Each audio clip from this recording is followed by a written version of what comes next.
चलिए जा भैया, हम कभी मनधाता मनमौजी रुआ लोगन के बीच एगो लोकगीत भेज तन जौन सामाजिक लोकगीत बा। रुआ लोग हमारे चैनल सब्सक्राइब करी जा, गीत सुनी जा, शेयर भी करी जा।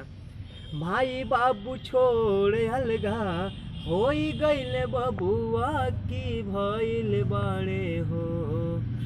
माई बाबू छोड़े अलगा होई गईले बबुआ की भइल बाड़े हो। मेहरियावते में हर बसुआ की भइल बाड़े हो। मेहरियावते में हर बसुआ की भइल बाड़े हो। माई बाबू चटनी खाले अपने तरकारी। हाँ, माई बाबू चटनी खाले अपने तरकारी। बेटा के सामने बहू देत बाड़ी गारी। ए हो बेटा के सामने बहू देली रोजगारी। दोनों जानी बोलतालो ऐसे जैसे दांत वाला हंसुआ की भइल बाड़े हो। दोनों जाने बोलतालो वैसे दांत वाला हंसुआ की भइल बाड़े हो। मेहरियावते में हर बसुआ की भइल बाड़े हो।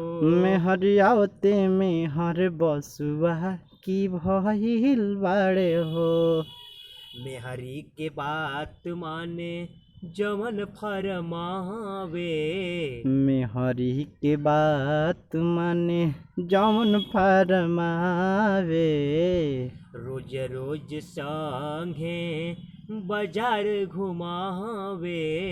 रोज रोज संगे बाजार घुमावे। मेहरी भैली मालकिन इनके, मेहरी भैली मालकिन इनके, ई तो तपसुआ की भइल बाड़े हो। मेहर भइल मालकिन इनके, मेहर भइल मालकिन इनके, ई तो तपसुआ की भइल बाड़े हो। मेहरियावते में हर बसुआ की भइल बाड़े हो। मेहरियावते में हर बसुआ की भइल बाड़े हो। माई बाबू हमें साक्षात विधाता। माई बाबू हमें साक्षात विधाता। दुख देख के सुख नाही पैबा मान धाता। दुख देख के सुख कबो मिली ना मन धाता। हो खबल चार एक दिन, आय हाय हो खबल चार एक दिन, गिरी तुहरो वसुआ की भइल बाड़े हो।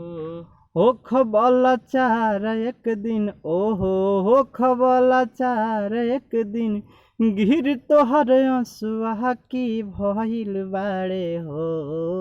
मेहरियावते में हर बसुआ की भइल बाड़े हो। मेहरियावते में हर बसुआ की भइल बाड़े हो।